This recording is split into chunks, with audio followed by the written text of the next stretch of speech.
శ్రోతలకు స్వాగతం. డాక్టర్ వనమాలి మూడవ భాగం. వనమాలి డైరీ నీల చదువుతూ ఉంటుంది. సీత గతం, మహి సీత కూతురు అవన్నీ తెలుసుకుంటుంది. కథ కొనసాగుతుంది. అప్పల్ నరసమ్మ గారి హృదయం అమృత హృదయమేమోనని సీత గుర్తుపట్టేందుకు చాలా రోజులే పట్టింది. కాసేపు ఆవిడ కోప్పడుతుంది, కాసేపు దగ్గరకు తీస్తుంది, కాసేపు నువ్వు చేసింది తప్పంటుంది, కాసేపు నువ్వే నయం, నాకంటే స్వేచ్ఛగా ఉన్నావు అంటుంది. అప్పుడప్పుడు కంది పచ్చడి అన్నం పెట్టిన అద్దె దగ్గర మహాగట్టి అలాగే తిప్పలు పడుతూ ఈ 5-6 ఏళ్ల జీవితాన్ని లాక్కొచ్చింది సీత. తండ్రి తనని వెతికి తెచ్చిన వాళ్లకు 10,000 రూపాయల బహుమానం ప్రకటించడం తను పేపర్లో చదివింది. 10,000 రూపాయలు 10 రూపాయలకు జీవితంలో కటకట పడింది. పసిపిల్లకు పాల డబ్బాలు కొనలేక గంజిలో ఉప్పేసి పట్టింది. మహేశ్వరి తన తల్లి పేరు. దేవుడిచ్చిన ఆరోగ్యం వల్ల ఆ గంజే అమృతమై పిల్ల ఎదిగింది. ఈ అనాథ రైజుడు పిల్లను అందరూ ఈసడించిన అప్పల్ నరసమ్మగారు ప్రేమగా చూసేది. అలాంటప్పుడు ఎవరైనా ఏమైనా అంటే, మీరేమైనా మొగుళ్ళకే కన్నారేమిటే ఆలి నోరు చేసుకునేది వాళ్ళ మీద. దాంతో సగం మంది ఊరుకునేవాళ్ళు, మిగతా సగం మంది పిల్ల అందానికి మెచ్చి దగ్గరకు తీసుకునేవాళ్ళు. అప్పల్ నరసమ్మగారు ఎన్ని తడవలు అడిగినా తన తండ్రి అడ్రస్ మాత్రం ఇవ్వలేదు. ఆవిడకు కూడా ఒళ్ళు మండి తనని పట్టించుకోవటం మానేసింది. తన ఈ పనికిమాలిన జీవితం అంటే ఆవిడకు అసహ్యం. తండ్రి ఉండి బిడ్డ ఉండి అనాథగా బతకడం ఆవిడకు మంట. ఇవన్నీ లేక నేను అనాథగా బతికాను, ఉండి నువ్వు అనాథగా బతుకుతున్నావు. నీ తండ్రి లక్షలు కోట్లు సంపాదిస్తే అదే నీ తప్పును కమ్మేస్తాయి. నువ్వు నీ తండ్రి దగ్గరికి వెళ్ళిపో అని హితవు చెప్పింది. తనకి మాత్రం మొహం చెల్లలేదు. ఈ పరిస్థితుల్లో ఈ వనమాలి ఇక్కడికి అద్దెకు రావటం, మహేశ్వరి అతనికి చేరువై నాన్న అని పిలవటం, తన ఉద్యోగం అప్పుడే పోవటం అసంకల్పిత ప్రతీకార చర్యలాగా తోచింది. మనిషి బ్రతుకు మీద మనిషికి ఎప్పుడు అధికారం లేదమ్మా అనేవాడు తన తండ్రి. అది నిజమేనేమో. ఇప్పుడిక తను మహికి తల్లిగా ఉండాలంటే వనమాలిని అంగీకరించక తప్పదు. అలా అంగీకరించాలంటే అతనిలాంటి నియమవంతుడికి ఎంగిలిబడిన తన శరీరం. ఆ మాట అనేసరికి అప్పల్ నరసమ్మగారు విరుచుకుపడ్డది. శరీరానికి ఎంగిలేమిటి? అతనికంటే చాదస్తంగా ఉంది నీ వ్యవహారం. అతనేదో స్నానం చేస్తాడు, అంత మటుకే. నాకు డాక్టర్లంటే మంట. అయినా ఎవరైనా డాక్టర్ని పిలిపించి నిన్ను లోపల బయట కడిగించాలనుంది. 16 ఏళ్ల గుంటముండకి ప్రేమేం రోగం? డ్రైవర్తో లేచి రావటం ఏం రోగం? కన్న తండ్రి దగ్గరికి వెళ్ళటానికి ఏం రోగం? ఆయన డ్రైవర్ పాటు చేయలేకపోయినాడా? ఇప్పుడిక ఒక దారిన పడుతోంది జీవితం అనుకుంటుంటే నువ్వు ఈ నీతి కబుర్లు చెప్పబోక. మొగుడున్న వాళ్ళకే నీతి లేదు, ఇక నీతి నీకెందుకు? నన్ను సలహా అడగటం ఎందుకు? నాకు దండం పెడితే నాలాగా 10 కాలాల పాటు బతకమన్నదట ఎవరో అని చెడామడా తిట్టింది. అయినా తను తొందరపడదలుచుకోలేదు. ఎంత లెక్కేసినా తనకింకా 23వ ఏడే. కానీ ఆ తొందరపడాల్సిన రోజు ఇప్పుడే వచ్చింది. ఉద్యోగం పోయింది. పిల్ల నాన్న కావాలి అంటోంది. తనకి జీవితం రుచి అంటే ఏమిటో ఇప్పుడిప్పుడే తెలుస్తోంది. వనమాలి లాంటి చాదస్తుణ్ణి అంగీకరించి జీవితంలో రెండో తప్పు చేసే ధైర్యం తనకి లేదు. కానీ వనమాలి మాత్రం మహిని కూతురుగా అంగీకరించినప్పుడే తన అంగీకారాన్ని పరోక్షంగా తెలిపాడు. అప్పల్ నరసమ్మగారు కూడా ఊరుకోలేదు. వాళ్ళిద్దరినీ రిజిస్ట్రార్ ఆఫీస్కు తీసుకువెళ్ళి సీత చేత బలవంతంగా సంతకం చేయించి, వెధవదాన్ని సాక్షి సంతకం చేస్తున్నానని బాధపడకు, ఇవాళ నేను చేసిన పని భవిష్యత్తులో నీకెంత మంచిదో నీకే తెలుస్తుంది అంది. రిజిస్ట్రార్ ఆఫీస్లో పెళ్లైన అనంతరం ఆ చీకటి గదిలోనే వనమాలి సీతలు వండుకొని తినసాగారు. కానీ కాపురానికి అతను బలవంత పెట్టనూ లేదు, ఆమె సుముఖంగానూ లేదు. అంతటితో ఆ తాజ్మహల్లో గుసగుసలు అణిగాయి. ఒక రోజున వనమాలి గోడవంక చూస్తూ, నేనొక తడవ పిల్లని తీసుకుని మా ఊరు వెళ్ళి రావాలి, అభ్యంతరం లేదు కదా అన్నాడు. పిల్ల దేనికి? చూడండి సీతగారు, ఈ పిల్ల వలననే మనం సంతకాలు చేశాం. మీరు నాకు భార్య అయినా లేకపోయినా నాకు అభ్యంతరం లేదు. కానీ మహి నా కూతురే. మిమ్మల్ని ఏ విషయంలోనూ బలవంత పెట్టను. మహిని నా నుంచి విడదీయకుండా ఉంటే చాలు అన్నాడు సీరియస్గా వనమాలి. సీత కొంచెం సేపు ఆలోచించి, మళ్ళీ ఎప్పుడొస్తారు అంది. 10 రోజుల్లో వస్తాను. తండ్రి కూతురు వెళ్ళిన తర్వాత తన ఒంటరితనంలో మహి కన్నా వనమాలే జ్ఞాపకం వచ్చాడు. న్యాయంగా అయితే తనకిదే పెళ్లి వయసు. తను అనవసరంగా తొందరపడిపోయింది. అప్పల్ నరసమ్మగారే లేకపోతే తన వ్యభిచార గృహాలకు అమ్మబడేది. వనమాలి పెళ్లి చేసుకోలేకపోతే తను అందరి చేత ఈసడింపబడేది. ఈ సత్యం తెలుసుకున్న సీత వనమాలి కోసం లోపల ఆతృత పడుతున్న పైకి మాత్రం మహి కోసమే ఆతృత పడుతున్నట్లు కనిపించేది. మహి మాలి వెళ్ళిన 4వ రోజున మహి, వనమాలి, తన తండ్రి, ఆయమ్మ, మరో ముసలాయన కారు దిగటం చూసి లోపలికి పారిపోయింది సీత. అప్పల్ నరసమ్మగారు వియ్యాలవారు వచ్చినంత కంగారు పడసాగింది. అసలు జరిగిందేమిటి? ఏం జరిగింది? జరిగిందేమిటంటే కూతుర్ని ఎత్తుకొని ఊరికి వెళ్ళిన వనమాలిని చూసి మేనమామ చాలా ఆనందపడి ఈ అమ్మాయి ఎవర్రా అన్నాడు. నా కూతురే మావయ్య. మేనమామ కొన్ని క్షణాలు మాట్లాడలేదు. తరువాత అంటే నాకు తెలియకుండా ఇంత పెద్ద కూతుర్ని కన్నావన్నమాట. నేను కాదనను, భార్య ఏది అన్నాడు. సీత అక్కడే ఉంది మావయ్య. సీత పేరు బాగానే ఉంది, ఇంతకు ఎవరమ్మాయి అన్నాడు ఆయన భయం భయంగా. కస్తూరి వారమ్మాయి. ఆ మాటలో మేనమామ విడిచిన నిట్టూర్పు హాయిగా వినిపించింది. ఓర్ని భలే వాడివిరా, శాకాంతరం చేసుకున్నావన్నమాట. అందుకేనా భయపడేది? ఎంత ముసలాన్నైనా నాకు తెలుసులేవోయ్. అసలు నేను మొదట శాంకాతనం చేసుకుందామనుకున్నా. మా నాన్న చితక తన్నాడు. ఏమైతేనేంలే, మొత్తానికి భలే పని చేశావు. అబ్బాయ్, ఇవన్నీ మనిషి కల్పించుకున్నవయ్యా.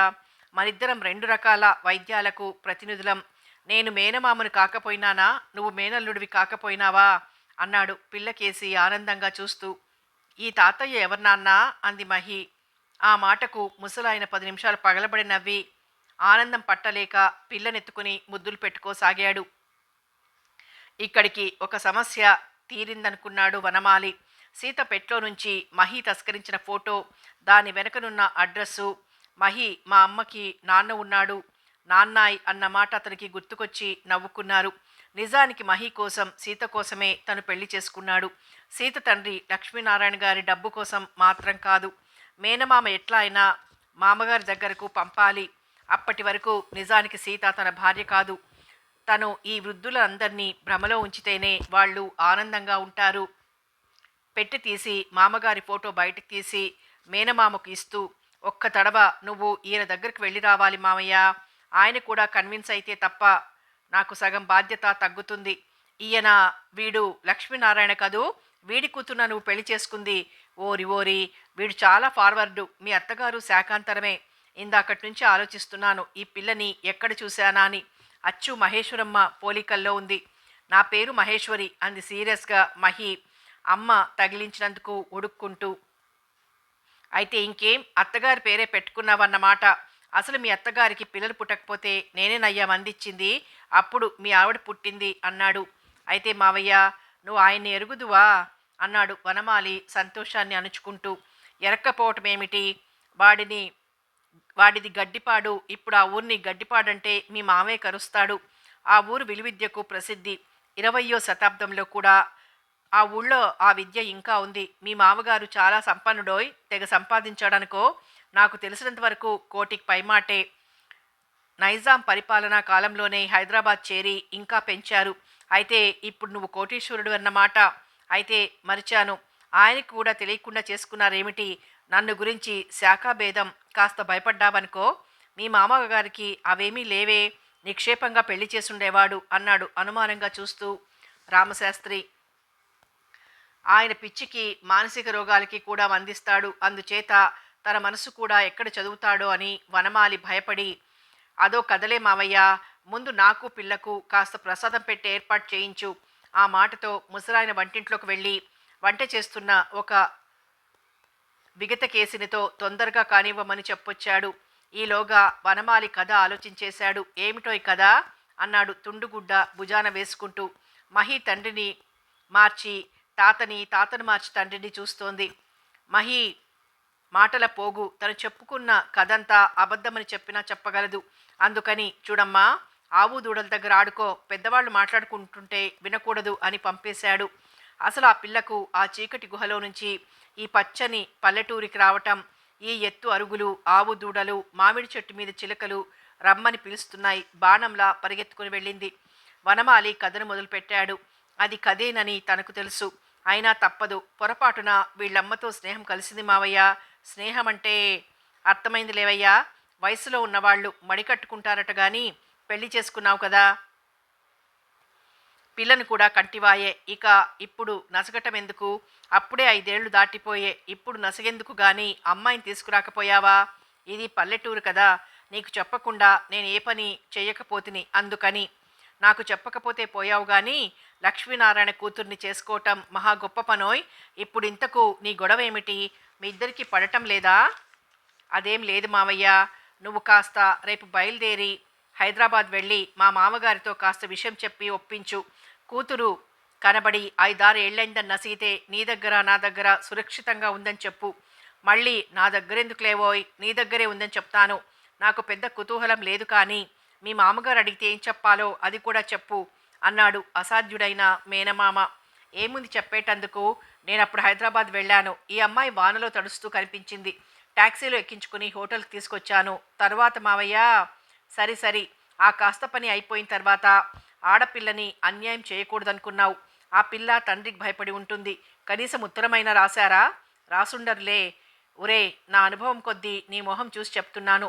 నువ్వు 5 ఏళ్ల నుంచి స్త్రీ సంపర్కం ఉన్న మనిషిలా లేవే, బ్రహ్మచారిలా కనిపిస్తున్నావు. ఈ మాటకి వనమాలి కంగారు పడకుండా నిలవరించుకోగలిగాడు. మేనమామ సంగతి తెలుసు కనుక వెంట్రుక చూసి బొమ్మ వెయ్యగల నేర్పుంది ఆయనకు. మేము ఉన్న కొంప ఉందే, అది ఉత్త అడవి. ఏదో హైదరాబాద్లో ఒక రాత్రి గడిచాక మహి కడుపులో పడ్డది. ఆ తర్వాత ఈ కొంపలో ఇంచుమించు బ్రహ్మచర్యం ఏడుస్తాననుకో అన్నాడు వనమాలి సీరియస్గా ముఖం పెట్టి. ఎన్నడూ అబద్ధమాడని మేనల్లుడు కొన్ని అబద్ధాలు ఆడాడని గ్రహించినా బహుశా మొగుడు పెళ్ళానికి పడకపోవడమే ఇది. అందుకే తండ్రి దగ్గరికి పంపించాలనుకుంటున్నాడు కాబోసు అనుకుని, ఉన్న ఒక్క పిల్లని నువ్వు లేవ తీసుకొస్తే మీ మావ ఏమైపోతాడనుకున్నావు? ఇప్పుడే నే వెళ్ళి నీ కూతుర్ని లేవ తీసుకువెళ్ళింది నా మేనల్లుడే అంటే వాడసలే పెళ్ళాం చెచ్చాక బాగా తాగుతున్నట్ట. మీద పడి చావుగొట్టినా చావుగొట్టగలడు. ఏమిట్రా ఇంత సమస్య తెచ్చిపెట్టుకున్నావు? నిక్షేపంగా అమ్మాయిని ఇక్కడికి తీసుకొస్తే వాడిని పిలిచి ఇక్కడే పెళ్లి చేసుండేవాణ్ణి కదా. చచ, మొగాడు చేసే పని చెయ్యలేదురా నువ్వు. నా మేనల్లుడు ధీరోదాత్తుడు అనుకున్నాను కానీ ఆ అడ్డగాడిద మీ నాన్న పోలికొచ్చింది నీకు. వాడు ఇంతే, చేసేవన్నీ చేసేసి ఇట్టా చేశాను బావా, అట్టా చేశాను బావా అంటూ నా దగ్గరకు వస్తూ ఉండేవాడు. భయపడ్డానికి నీ ఆస్తి కూడా తక్కువ లేదోయ్. మీ నాన్నది నాది కలిపి బాగానే ఉంది. డాక్టర్ చదువుతుంటివాయే, శాఖాభేదం తప్ప మరేదీ లేకపోయే. ఎంత త్రాష్టప పనిచేసావురా. వాడసలు ఇంకా బతికే ఉన్నాడా? నేను చూసి 10 ఏళ్ళైంది. సరేలే, ఏడుపు మొహం పెట్టకు, అట్లాగే పెడతాను. శ్రీరామశాస్త్రి మేనల్లుడు ఒక ఆడదాన్ని దొంగలా ఎత్తుకుపోవడమేమిటి? దర్జాగా తెచ్చి పెళ్లి చేసుకోవాలి గాని వనమాలి పేరు పాడు చేసావు కదరా. కృష్ణ పరమాత్ముడి పేరు నీకు పెడితే ఇదా నువ్వు చేసే పని? సరే, వెళ్ళొస్తా. అయితే విమానంలో వెళ్ళు మామయ్య అన్నాడు మరిన్ని చివాట్లు పెట్టకుండా జాగ్రత్త పడుతూ. 5 ఏళ్ల నుంచి లేని తొందర ఇప్పుడెందుకు వచ్చిందయ్యా? తొందరే మామయ్య. పిల్లని తల్లిని అక్కడ వదిలిపెట్టి విదేశాలకు పై చదువులకు వెళ్ళాలి కదా. నీ కోరిక ప్రకారం గొప్ప సర్జన్ని అవ్వాలి కదా. సరే, అట్లాగే పెడతా. రేపు బెజవాడలో ఆ విమానం ఎక్కించు అన్నాడు శ్రీరామశాస్త్రి. బెజవాడ కాదు, గన్నవరంలో విమానం ఎక్కాలని అంటే నాకు తెలుసులేవోయ్ అంటాడు. లేదా తన వివాహ చర్చలో దిగుతాడు. అందుకని ఎందుకైనా మంచిది ఈ అతి తెలివిగల ముసలాయన్ని పలకరించకుండా ఉండటమే బేషైన పని అని నిర్ణయించుకున్నాడు వనమాలి. ఇంతలోకే మహి ఆకలంటూ వచ్చింది. మా అమ్మ గదే, రామ్మారా అంటూ ఆ పిల్లతో ఆటల్లో పడిపోయాడు ముసలాయన. ఆ క్షణాన తన మేనల్లుడి రక్తం ఆ పిల్లలో లేదని తెలిస్తే గుండె ఆగినా ఆగవచ్చు. అందుకే వనమాలి మౌనంగా చూస్తూ ఉండిపోయాడు. ఆయన వైద్యశాస్త్ర రీత్యా క్షేత్రం కంటే బీజానికే ప్రాధాన్యం. తనిప్పుడు దానికి వ్యతిరేకంగా చేస్తున్నాడని ఆయనకి ఎప్పటికీ తెలియకూడదు. ఆ మరురోజు మహాభిష గర్వుడు అయిన శ్రీరామశాస్త్రి విమానం ఎక్కాడు గన్నవరంలో. విమానం సుమారు 45 నిమిషాల్లో హైదరాబాద్ చేరుకుంది. అక్కడి నుంచి ఆటో వేసుకుని తన స్నేహితుడి ఇంటికి వెళ్ళాడు. ఈజీ చైర్లో కూర్చుని ఆలోచిస్తున్న లక్ష్మీనారాయణ ఆ ఇంటి యజమానిలా లేడు. ఎవరో కాందిసీకుడిలా ఉన్నాడు. తనను చూసి నమ్మలేక, నువ్వేనా శాస్త్రి, నువ్వేనా అన్నాడు. ఇదేమిటోయ్ ఇట్లా అయిపోయినావు? మహేశ్వరమ్మ పోయినప్పుడు వద్దామనుకున్నాను కానీ రాలేకపోయాను. ఆ దిగులే నిన్ను ఇంతగా కుంగదీసిందా, లేక అనారోగ్యమా? అనారోగ్యం ఏమీ కనబట్టం లేదే నా దృష్టికి అన్నాడు శాస్త్రి. చావు పుట్టుకలు దైవాధీనం. కానీ చూస్తూ చూస్తూ నా కూతురు లాంటి కూతురు ఎవరికీ పుట్టకూడదోయ్. 6 సంవత్సరాలు దాటిపోయింది. నా కూతురు ఏమైపోయిందో నాకు తెలియదు. నీకు జ్యోతిష్యం వచ్చు కదూ, అసలు బతికున్నదో లేదో చెప్పగలవా అన్నాడు లక్ష్మీనారాయణ దీనంగా. శ్రీరామశాస్త్రి అతని దైన్యానికి చాలా జాలిపడి, నీ కూతురు ప్రస్తుతం నాకు కూడా కూతురైందయ్యా అన్నాడు. ఏమిటి, బతికుందా? లేకపోతే నీకు మతిపోయిందా? వైద్యుణ్ణి, నాకు మతిపోలేదోయ్. నువ్వు కోప్పడకుండా ఉంటే కొన్ని విషయాలు చెప్పాలి. చెప్పు, తొందరగా చెప్పు. నా ప్రాణాలు గాలిలో కలిసిపోకముందే చెప్పు. స్థిమితపడు, ముందు మందు వేసుకో. అంతా సవ్యంగానే ఉంది. రంగమ్మ, అమ్మాయి ఉంది, అమ్మాయి ఉంది, బతికే ఉంది అని అరిచాడు. రంగమ్మ సంతోషంగా అక్కడికి వచ్చి నుంచుంది.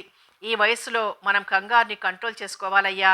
సంతోషం వచ్చినా ప్రమాదమే, దుఃఖం వచ్చినా ప్రమాదమే. వయస్సు అలాంటిది.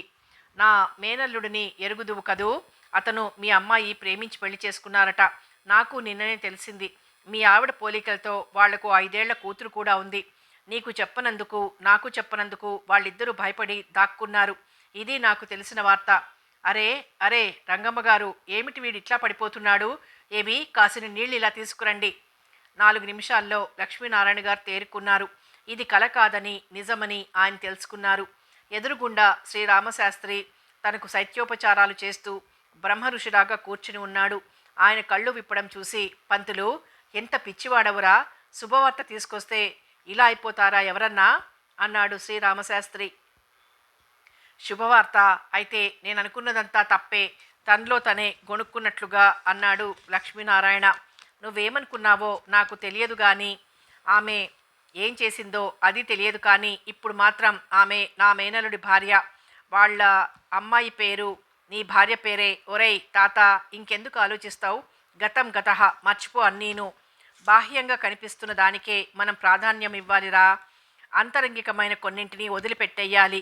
లౌకికుడవు, నీకు నేను చెప్పాలా? ఏం జరిగింది, ఎలా జరిగింది అని ఆలోచించకు. ఎలాగో జరిగింది, అది శుభం. శాకాంతర వివాహం నీకు అభ్యంతరం లేదు కదూ? నాకు అభ్యంతరం అని వాళ్ళు దడిశారట. నాకు లేదా అభ్యంతరం. అసలు ఈ శాఖలన్నీ ఇటీవల వచ్చినవి. ప్రస్తుతం నీ అల్లుడు, మనవరాలు నా దగ్గరున్నారు. అమ్మాయి ఒక్కతే విశాఖపట్నంలో ఉన్నదట. అసలు ఇది సంభవమేనా? సంభవమేనయ్యా. సీతమ్మ వారిని రావణాసుడు ఎత్తుకుపోతే శ్రీరామచంద్రమూర్తి ఆయన్ని చంపి తన భార్యను తను తెచ్చుకోలేదు. ప్రస్తుతపు ఈ సొసైటీ 20 చేతుల 10 తలల పాపిస్టిది. అందులో ఏదో ఒక తల, ఒక చెయ్యి ఆడపిల్లల్ని అవమానించడానికే చూస్తుంటాయి. మా వనమాలి సాక్షాత్తు శ్రీరామచంద్రుడే. ఆ చేతిని తలని ఖండించగల నేర్పున్నవాడును. నాకు 1,00,000 అనుమానాలు వచ్చినాయిరా. కానీ అడిగి వాళ్ళని కష్టపెట్టినందుకు వచ్చే ఫలమేముంది? ఇంతటి ఆస్తి ఏ అనాథ శరణాలయానికో ఇచ్చేయలేం కదా మనం. మా వాడు పై చదువులకు ఫారిన్ పెడతానంటున్నాడు. నీ పిల్లని, మనవరాల్ని నువ్వు తెచ్చుకుంటే సరే, లేకపోతే నా దగ్గరుంటారు. అసలు నేను కూడా ఆ చిన్నపిల్లని వదిలి ఉండలేననిపిస్తోంది. మనకు పొద్దు పడమటికి తిరిగిందయ్యా. టార్చ్ లైటు మనకు అవసరం. అందుకే అపుత్రస్య గతిర్నాస్తి అంటారు. బతికుండగా దిక్కుమాట అలా ఉంచి మరణానంతరం మరో జన్మకి చోటు కావాలి. చూడు, మనిద్దరం నీ మనవరాలి కడుపున పుడదాం. దీని వెనుకాల ఉన్న ఫిలాసఫీ అంతా నీకెందుకు గాని, కాస్త మాట్లాడు, ఆ చూపులు మానేసి అన్నాడు శ్రీరామశాస్త్రి. రాముడు, ఇదంతా నువ్వు నిర్మించిన స్వర్గంరా. మా మహేశ్వరికి పిల్లలు లేకపోతే నీ మందుల వల్ల సీత పుట్టింది. ఒక రోజున సీత మాయమైంది. అగ్ని పునీత అయిన సీతలాగా మా సీత మీ ఇంటికి వచ్చిందని నువ్వు చెప్తుంటే వింటున్నాను. నువ్వు చెప్పినట్టు సీతని రావణాసురుడి బారి నుంచి రాముడు తప్పించాడు కదా. ఆ కథకి నిజమైన అర్థం ఇదేనేమో. నీతో నిజం చెప్పకపోవటం మిత్రద్రోహం అవుతుంది. నాకు నిరీక్షణ రావనే ఒక దిక్కుమాలిన డ్రైవరు సంప్రాప్తించాడు. నీకు తెలుసు కదా, నేను పనికే ప్రాధాన్యం ఇస్తానని, కులగోత్రాలకు కాదని. ఇన్నాళ్ళు సీతను వాడే ఎత్తుకుపోయి ఏ లంకలోనో దాచాడనుకున్నాను. కానీ చూడు, నేను జనకుణ్ణి. మానవత్వపు ఔన్నత్యాలు తెలిసిన వాల్మీకి మహాకవి కూడా వృద్ధుడైన జనకుణ్ణి శ్రమ పెట్టలేదు.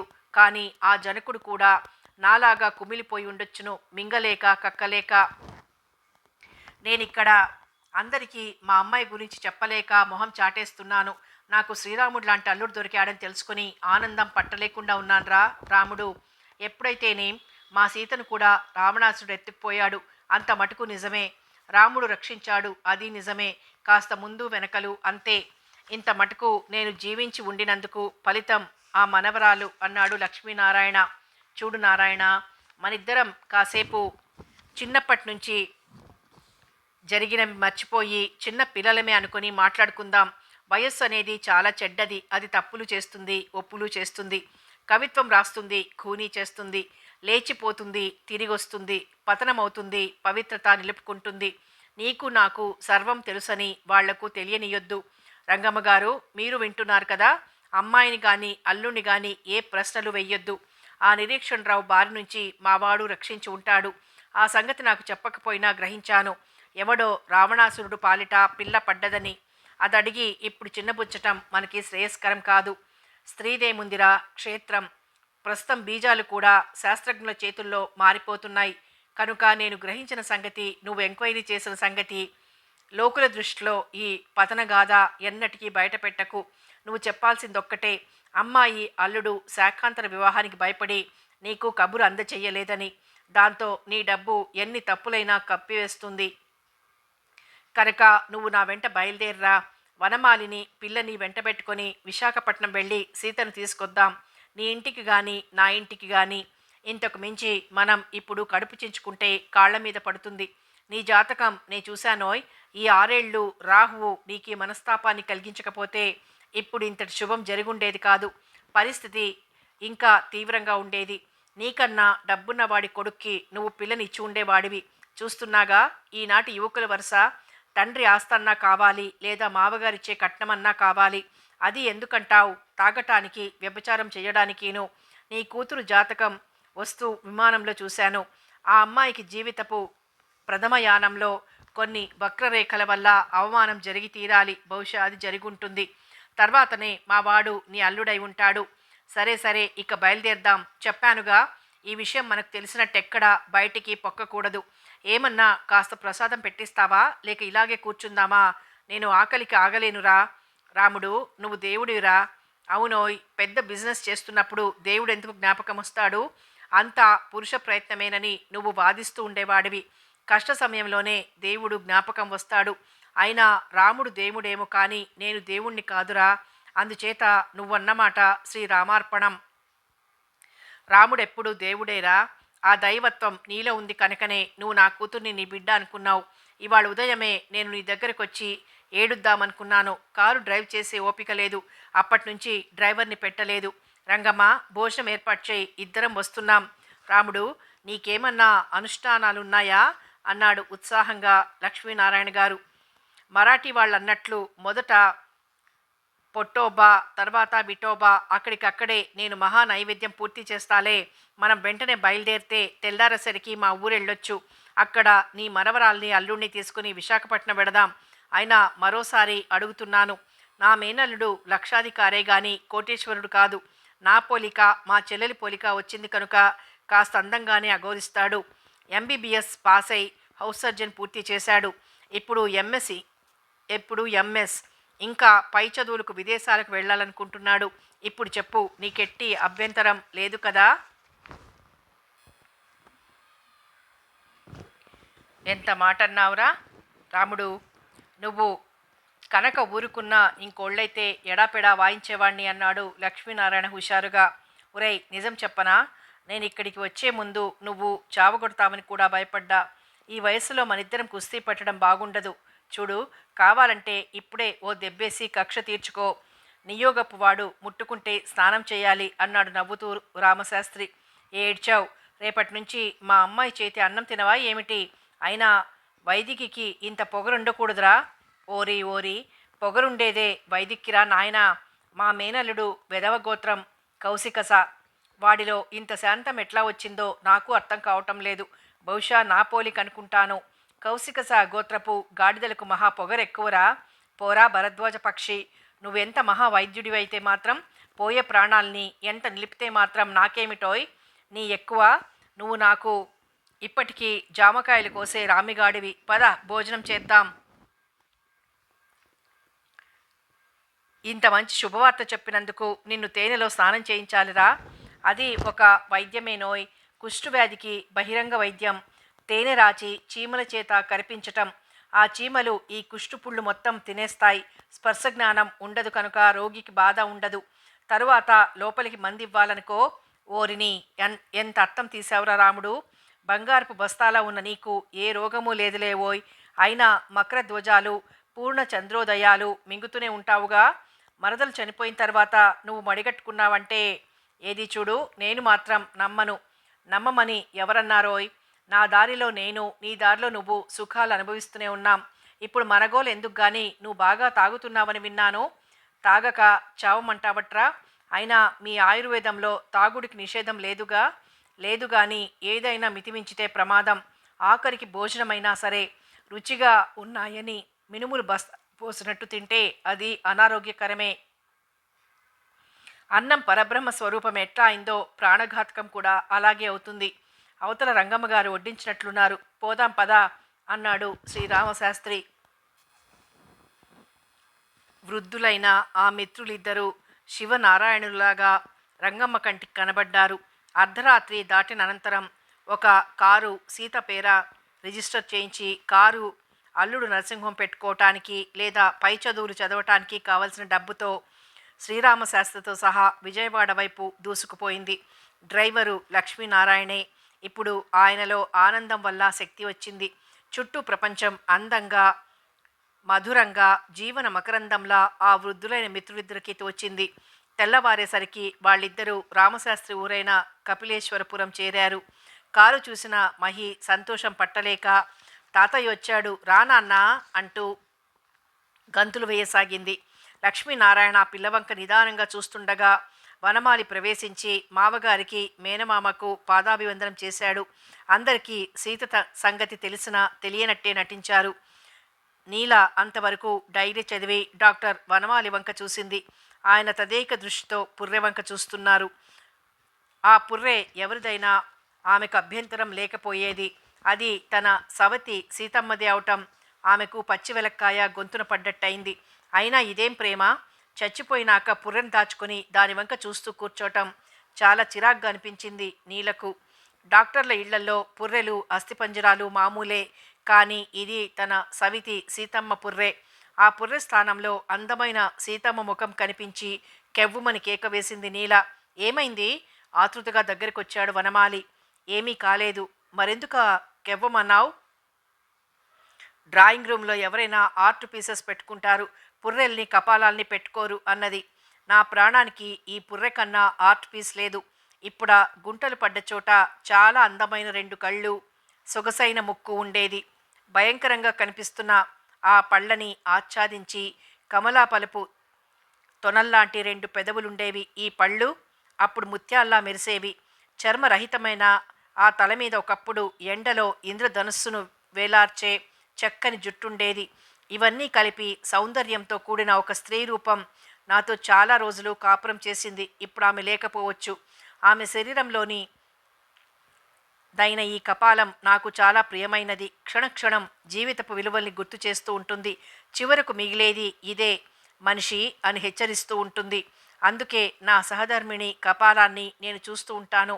అందులో నుంచి ఎన్నో కథలు, ఎన్నో అనుభవాలు, మరెన్నో జ్ఞాపకాలు. నువ్వెంత డాక్టర్వైనా నన్ను మించలేవనే భగవంతుని ఉద్దేశం ఈ కపాలంలో స్పష్టంగా గోచరిస్తూ ఉంటుంది అన్నాడు డాక్టర్ వనమాలి. మనలో దహనం చేస్తారు కదూ, ఈ కపాలం మీకెట్లా వచ్చింది అంది వణుకుతూ నీల. సీత బతికుండగానే జీవదహనమైపోయింది. ఆమెను పోస్ట్మార్టం చెయ్యక తప్పలేదు. అప్పుడు డాక్టర్లందరినీ అభ్యర్థించి నాకున్న పలుకుబడి ఉపయోగించి ఈ కపాలం ఒక్కటి దక్కించుకోగలిగాను. మీకు భయం లేకపోవచ్చును కపాలాలంటే, మీరు డాక్టర్ కనుక. మరి మిగతా వాళ్లకు భయం వేయకుండా ఉంటుందా? నువ్వు చెప్పింది నిజమే కావచ్చు. ఆమె ఉండగా నా యవ్వన సరోవరం జలపక్షులతోనూ తామర పూలతోనూ కలువ రేకులతోనూ నిండి కెరటాలు కెరటాలుగా ఎగిరి పడుతూ ఉండేది. ఆమెను అగ్నిదేవుడు ఈ విధంగా చేశాక నా జీవిత సరోవరం నా యవ్వనంతో సహా ఎండిపోయి నెర్రలు పడ్డది. ఆ ఎండిన చెరువులోనే ఢిల్లీలో నీతో గడిపిన రాత్రి ఒక చిన్న చలమ. బహుశా నేను సీతకు ద్రోహం చెయ్యలేనేమో అన్నాడు డాక్టర్ వనమాలి. ఇలాంటి కబుర్లు ఇదివరకు చాలా తడవలు చెప్పారు. నేను ఇప్పుడేమీ మీ మీద పడి సెడ్యూస్ చేయబోవటం లేదు. పిచ్చిదానివి. సంగీతం చూసి గాయకుణ్ణి, రచన చూసి రచయితని, కౌశలం చూసి డాక్టర్ని ప్రేమిస్తే జీవితం ఇలాగే ఉంటుంది. నా ఉద్దేశం ఆ రచయిత, గాయకుడు, డాక్టరు కూడా వారి వారి ప్రతిభల్లో గొప్పవాళ్లే కావచ్చును. జీవితంలో వారంతా సమర్థులు కారు. ప్రముఖ చిత్రకారుడు వాంగోకు అతని తమ్ముడు థియో హెల్ప్ చేసినట్లు, నన్నయ్య భట్టుకు నారాయణ భట్టు తోడున్నట్లు, విశ్వనాథ వారికి వెంకటేశ్వర్లు గారులాంటి వ్రాయసగాడైన తమ్ముడున్నట్లు ప్రతి మనిషి గొప్పదనం వెనకాల ఎవరో అజ్ఞాత వ్యక్తులు ఉంటూనే ఉంటారు. వాళ్ళని అభినందించాలి. నేనింత డాక్టర్ నైనానంటే నా వెనకాల సీత ఉన్నది. ఇంకా జీవించి ఉన్నానంటే మహి ఉన్నది. సారీ నీలా, నీ ఆశలు చాలా భాగం తీర్చలేనందుకు సారీ. పోనీ ఈ పుర్ర తీసి ఇంకెక్కడైనా పెట్టకూడదా? నిజానికి నువ్వు చదివిన పారాసైకాలజీ క్లెయిర్ వాయిస్ ఇతర దేశాల్లో కన్నా మన దేశంలో ఉన్నట్లు నువ్వు తెలుసుకోవాలి. డాక్టర్గా అయితే సీత కపాలం నాకు ఒక సెంటిమెంట్ మాత్రమే. పారాసైకాలజీ చదువుకున్న నీకు అది ఒక భయం. అతని మాటలు పూర్తి కాకుండానే డాక్టర్ పాణి డాక్టర్ జూనియర్ వనమాలి లోపలికొచ్చారు. డాక్టర్ వాళ్ళిద్దరిని విష్ చేసి వాళ్ళ నమస్కారం అందుకొని ఏమిటిలా వచ్చారు అన్నాడు. ఇవాళ పౌర్ణమి కదా సార్, మీరు ఇండియన్ ఫిలాసఫీ సైన్స్కి అతుకు పెట్టే రోజు. నెలకి 2 రోజులు మాత్రమే ఈ పాఠాలు చెప్తారు. అవి మేము మిస్ అవ్వమండి, అందుకని వచ్చేశాం అన్నాడు డాక్టర్ పాణి. వనమాలి నవ్వి మీరొచ్చే ముందే మొదలు పెట్టబోతున్నాను. నీలకు ఈ కపాలం ఇక్కడ ఉండటం అంతగా ఇష్టం లేనట్లుంది అన్నాడు. అయ్యయ్యో అదేమిటి మేడం, ఇది అమ్మగారి కపాలం అన్నాడు భక్తిగా కపాలానికి నమస్కరిస్తూ పాణి. రిడికులస్, మీరు అసాధ్యమైన ఇలాంటి కోరిక కోరకూడదు నీలా వనమాలి. అది మీకు జీవరహితమైన కపాలంగా తోచవచ్చును. మాకు మాత్రం మా గురుపత్ని ఆప్యాయత, కరుణ, ఆమె చేతి అన్నము టిఫిను గుర్తొచ్చి ఏడవకుండా ఉన్నామంటే ప్రొఫెసర్ గారు చెప్పే ఫిలాసఫీయే కారణం. అయినా మా గురుపత్ని కపాలం మిమ్మల్నేం చేసిందండి అన్నాడు బొత్తిగా మొహమాటం లేకుండా జూనియర్ వనమాలి. ఆ క్షణంలో అది వరకు అతని కళ్ళల్లో కనిపించే ఆరాధన కూడా మాయమైంది. నీల చాలా నవనాగరికురాలు. క్లెయిర్ వాయిస్సు, టెలిపతి లాంటివి చదివినా కూడా అట్టే మూఢనమ్మకాలు ఉన్నది కాదు. కానీ ఈ ముగ్గురు డాక్టర్లు ఏమిటి, ముగ్గురు మూర్ఖుల్లాగా ఉన్నారు అనుకుంది మనసులో. థాట్ రీడింగ్ అలవాటు చేసుకున్న డాక్టర్ పాణి, మేం మూర్ఖులం కాదండి మేడం, ఆలోచన పరులం అన్నాడు. మంచి ఆలోచనే. ఈ విధంగా కపాలాన్ని ఎవరు డ్రాయింగ్ రూమ్లో పెట్టుకోరు అంది నీల ఖచ్చితంగా. ఆ మాటకి చిన్న డాక్టర్లు ఇద్దరు ప్రొఫెసర్ వంక చూశారు. అవాళ పౌర్ణమి, ఆయన ఇండియన్ ఫిలాసఫీ చెప్పే రోజు. ఈ దేశంలో కాపాలికమని ఒక మతం ఉంది. భగవంతుడైన శివుడికి కపాలి అని ఒక పేరుంది. అంతేకాదు అదే శివుడికి మేధా దక్షిణామూర్తి అని మరో పేరుంది. అర్ధ నారీశ్వరుడు అని ఇంకో పేరుంది. ఈ దేశంలో సగం మంది అంటే భారతదేశంలో అర్ధభాగం శిశువుల్లాంటి వాళ్ళు, పశువుల్లాంటి వాళ్ళు. అందుకని పశుపతి అని కూడా అంటారు. భారతదేశ అర్ధభాగానికి నరేశ్వరుడు శివుడు. ఇక్కడ వైద్యపరంగా అయితే నరాలు అంటే వెయిన్స్, నరాలకు శక్తినిస్తాడు కనుక నరేశ్వరుడు. ఇది ఆయుర్వేదం. అంతేకాదు మేధ అంటే మెదడు అంటే జ్ఞానం లేదా తెలివి. వాటికి కూడా ఆయనే అథారిటీ. మానవుడు మొదట్లో దయ్యని పెంపొందించే మేధా దక్షిణామూర్తి శివుడు. అది కాలక్రమాన దక్షిణామూర్తి అనటం జరిగింది. నిజంగా అయితే దక్షిణ భారతదేశంలో కన్నా ఉత్తర భారతదేశంలోనే శివాలయాలు ఎక్కువ. అలాగే అర్ధ నరేశ్వరుడు కాస్త అర్ధ నారీశ్వరుడు అయింది. తెలివిగల వాళ్ళు ఎవరో ఈ వ్యాఖ్యానం చేశారు దాంపత్యపరంగా. బాగానే ఉంది, కానీ మహాపురుషుడైన శివుడి అర్ధ శరీరం స్త్రీ అవటం నా మటుకు నాకు నచ్చలేదు. అంటే స్త్రీని అగౌరవపరుస్తున్నారని కాదు. మన ధర్మశాస్త్ర ప్రకారం సంపూర్ణ పురుషుడు, సంపూర్ణ స్త్రీయే రాజ్యాంగ ధర్మాంగాలకి పనికొస్తారు. అటువంటిది భగవంతుడైన శివుణ్ణి సగం స్త్రీగా వర్ణించడం, లేదా భగవతి అయిన ఈశ్వరిని సగం పురుషుడిగా వర్ణించడం బహుశా జరిగుండదు. కాలక్రమాన ఆ పేర్లు అలా నిలబడిపోయినాయి అంతే. నరాలకు, మేధస్సుకే కాదు శివుడు అధిపతి. శరీరంలో తిరిగే పాంచభౌతికాలకు కూడా అధినాథుడు. అందుకే ఆయన్ని భూతపతి అంటారు. ఇంకా చెప్పాలంటే వైద్యనాథుడు అని కూడా ఆయనకు పేరుంది. అపరిమితమైన శరీర శాస్త్రం తెలిసిన వ్యక్తికి, విద్యలన్నీ తెలిసిన వైద్యులందరికీ నాథుడైన వ్యక్తి వైద్యనాథుడని పేరు. ఆయన శివుడు. వైద్యులు సామాన్యంగా ప్రాచీన భారతదేశంలో కూడా నేటి వలనే శవాల మీద పరిశోధనలు చేస్తూ ఉండేవారు. అందుకే శవాన్ని పెకిలించే నక్క పేరు శివ. అది ఒక విధంగా నిక్నేమ్ అని అనుకుంటున్నాను. శ్మశానవాసి అయి మహావైద్యుడైన ఈశ్వరుడికి శవాన్ని పెకిలించే శివ పేరుతో శివుడు అనటానికి కారణం మానవ స్వభావమే తప్ప మరేమీ కాదు. ఆ లెక్కన వైద్యులందరూ శివులే, అంటే శవాన్ని పరీక్షించేవారే. మానవ శరీర శాస్త్రం క్షుణ్ణంగా అధ్యయనం చెయ్యాలంటే శవాన్ని పరీక్షించక తప్పదు, శివుడు కాక తప్పదు. ఇక కాపాలికులంటే శివభక్తులు, వాళ్ళు కూడా వైద్యులే. అదొక మతమని పేరు ఎందుకు వచ్చిందంటే పూర్వం ఇప్పట్లాగా శవ పరీక్ష చేయడానికి సొసైటీ ఒప్పుకునేది కాదు. పైగా అదొక భయంకరమైన కార్యంగా మధ్యయుగాల్లో భావించేవాళ్ళు. అప్పుడే వైద్యులు కాపాలికులు అనే పేరు పెట్టుకొని శ్మశానాల్లో తిరుగుతూ శవ పరీక్ష చేస్తూ ఉండేవారు. వాళ్ళు చేసేది వైద్యమే అయినా భూత వైద్యమని పేరొచ్చింది. ఇంకా కట్టుకథలు చాలా వచ్చినాయి. అఘోరీలు అనే వాళ్ళు వీళ్ళలో ఒక శాఖ. ఇప్పటికి కూడా మనం అఘోరించావులే అంటాం. వాళ్ళు పూర్తిగా హిప్నటైజ్ చేసి అంటే మాయపుచ్చి కొన్ని శస్త్రచికిత్సలు అవి చేసేవారు. అది కాలక్రమాన ప్రజలు భయపడేటట్టు తయారై ప్రస్తుతం భౌతికవాదుల చేత అసహించుకోబడుతోంది. అఘోరీలు కూడా మొత్తం దేశమంతా వెతికితే 5-6 కంటే ఎక్కువ మంది లేరు. ఇక కాపాలికులు కాశీ మొదలైన పుణ్యక్షేత్రాల్లో అక్కడక్కడ కనబడతారు. వారు ప్రస్తుతం ప్లాస్టిక్ కపాలాల దండలు వేసుకుంటున్నా పూర్వం నిజమైన కపాలాల దండలే వేసుకునేవారట. ఇది ఒక విధంగా శాస్త్రీయం, ఒక విధంగా అశాస్త్రీయం కూడా. మా మేనమామ చెప్పినట్లు కొన్ని ఆత్మలు తమ తమ కపాలాల్ని అంటిపెట్టుకునుంటాయి. ఆ ఆత్మలు ఆ కాపాలికుడు చెప్పినట్లు వింటాయి. ఇది ఒక కథ. శాస్త్రీయమైనదేమిటంటే మానవ శరీరంలో వచ్చే కొన్ని రకాల రాజ రోగాలకి అంటే రాచపుండు, రాజక్షయ, బలహీనత, మూర్ఛ ఇలాంటి వాటికి కాపాలికులు ఒక్కొక్క కపాలాన్ని చూర్ణం చేసి ఇస్తారు. ఆయా వ్యాధులు తగ్గినట్లు రుజువుంది. కాపాలికులు ఎంత ప్రాచీన కపాలమైతే వైద్యానికి అంత మంచిది అంటారు. కావచ్చు ఇప్పుడు లివర్ ఎక్స్ట్రాక్టు కోతుల లివర్లలో నుంచి మనం తయారు చేస్తున్నట్టే ఆ వైద్యమును. ఆయుర్వేదంలో ముఖ్య సూత్రం ఏమిటంటే శరీరంలో ఏ అవయవం వ్యాధిగ్రస్తమైతే ఆ అవయవమే మందు. ఇదే పద్ధతిన కాపాలికుల వైద్యం ఉంటూ ఉండేది. ఇక కపాలి అని శివుడికి పేరెందుకు అంటే ఆయన సర్వేశ్వరుడై మేధో దక్షిణామూర్తి అయి కపాలి కాకుండా పోలేదు. అంటే సంపూర్ణ వైద్యశాస్త్రం ఆయన చేతిలో ఉంది అన్నమాట. మన వాళ్ళు ప్రతిదీ సింబాలిక్గానే చెబుతారు. వైద్యానికి పనికొచ్చే గరడం ఆయన కంఠంలో ఉంది. పుర్రెలు ఆయన మాలగా ధరించాడు. అన్నింటికన్నా ముఖ్యమైన నీరు ఆయన తల మీదనే ఉంది. నాట్యం పేరుతో ఘటనీకృత శరీరుడు, శక్తి ఆయన చెలికత్తే. ఈ విధంగా ఆయన్ని వర్ణించారు. ఇంత వైద్యం తెలిసినవాడు కనుక మృత్యుంజయుడు అన్నారు. శరీరం బొత్తిగా పనికిరాకుండా పోతే తప్ప అంటే సీతలాగా కాలిపోతే తప్ప భారతీయ ప్రాచీన వైద్యుడు, భారతీయ ఆధునిక వైద్యుడు లాగానే సర్వసమర్థుడు. మధ్యకాలంలో మన దరిద్రం వల్ల భారతదేశం మీద జరిగిన అనేక దండయాత్రల వల్ల స్వేచ్ఛా సాహిత్యం వల్ల మన విద్యలు కొంత మటుకు నశించినాయి. పూర్తిగా నశించిపోలేదు. కనీసం మాటల్లోనైనా మిగిలి ఉన్నాయి.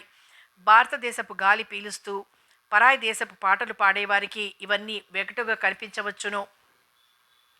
నాగార్జునుడు ఒకసారి తన వైద్య విద్యార్థులకు ఒక పరీక్ష పెట్టాడు. సృష్టిలో వైద్యానికి పనికిరానిది ఏదైనా ఉంటే అది తీసుకురమ్మని. చాలామంది ఏవేవో వస్తువులు తీసుకొచ్చారట. ఒక్కడు మాత్రం ఒట్టి చేతులతో వచ్చాడట. అతని పేరు సిద్ధుడు. ఏమిటి ఉత్తి చేతులతో వచ్చావు అని గురువు అడిగిన ప్రశ్నకు సిద్ధుడిట్లా సమాధానం చెప్పాడు. ఈ చరాచర సృష్టిలో వైద్యానికి పనికిరానిది ఏమీ లేదు గురుదేవా అని. అప్పుడు గురువు భుజం తట్టి అతన్ని సిద్ధ నాగార్జునుడు అని పిలిచాడు. కథ కొనసాగుతుంది.